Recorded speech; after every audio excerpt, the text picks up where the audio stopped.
Então o reino do céu será semelhante a 10 virgens, que saindo ao encontro do esposo, levaram consigo as suas lâmpadas. 5 delas, ao saírem ao encontro do esposo, levaram consigo as suas lâmpadas, brilhando, porque tinham azeite suficiente para deixá-las assim, e tinham também azeite reservado à parte para qualquer eventualidade, enquanto as outras loucas, que a princípio até estavam com as lâmpadas brilhando, mas elas não tinham azeite reservado. Mas à meia-noite ouviu-se um clamor, aí veio o esposo. As prudentes, claro, estavam com as lâmpadas acesas, preparadas, e por isso entraram para as bodas. O noivo chegou, e Jesus foi claro dizer, e levou consigo para as bodas as que estavam preparadas, e fechou-se a porta. E quando a porta se fechou, as loucas chegaram batendo, abre-nos, Senhor.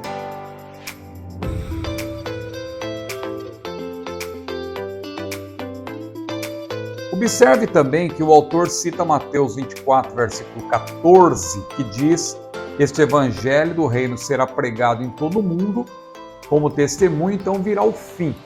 Ali dentro do sermão profético de Jesus, que é difícil de entender, você que tem dificuldade com o sermão profético de Jesus, eu quero convidar você a assistir os vídeos da playlist Sermão Profético de Jesus.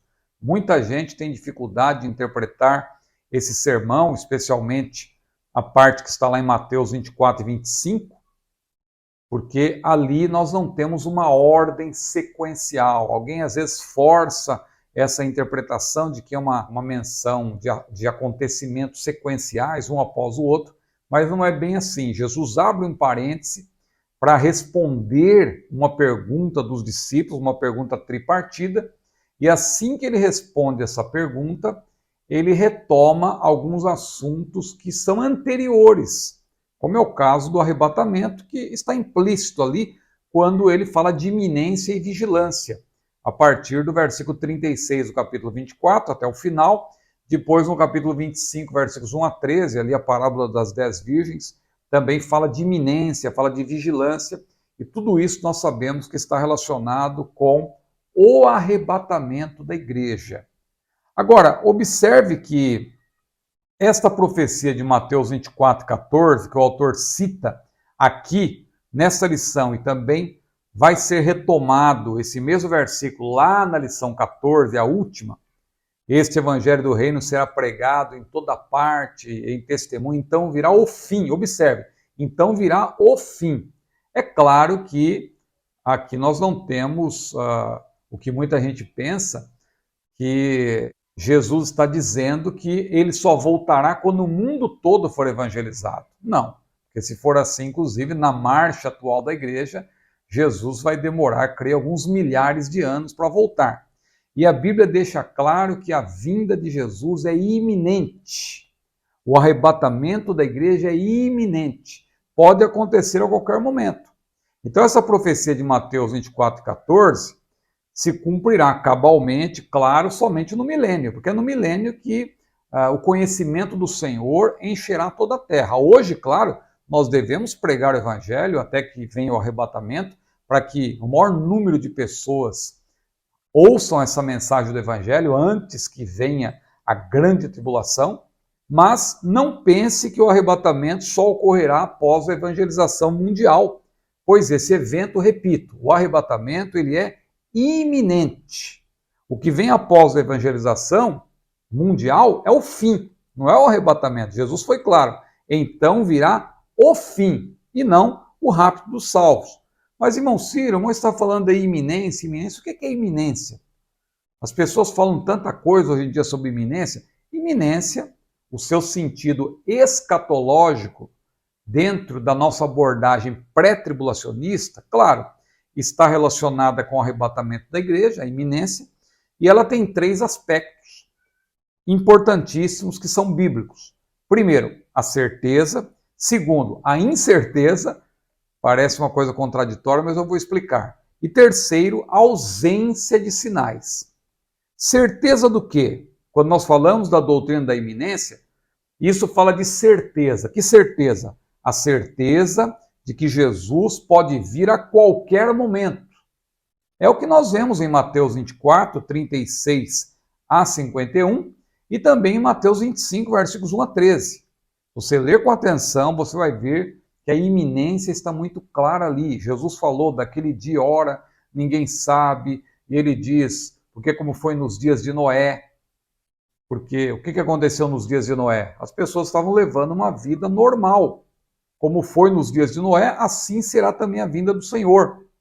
Por quê? Porque naqueles dias anteriores ao dilúvio, comiam, bebiam, casavam e davam-se em casamento, até o dia em que Noé entrou na arca. Então veio o dilúvio e os levou a todos, e não o perceberam. Então veja que Jesus faz uma comparação do momento do arrebatamento com os dias de Noé, porque o dilúvio veio de uma maneira repentina. Claro que Noé avisou, ele foi pregoeiro da justiça.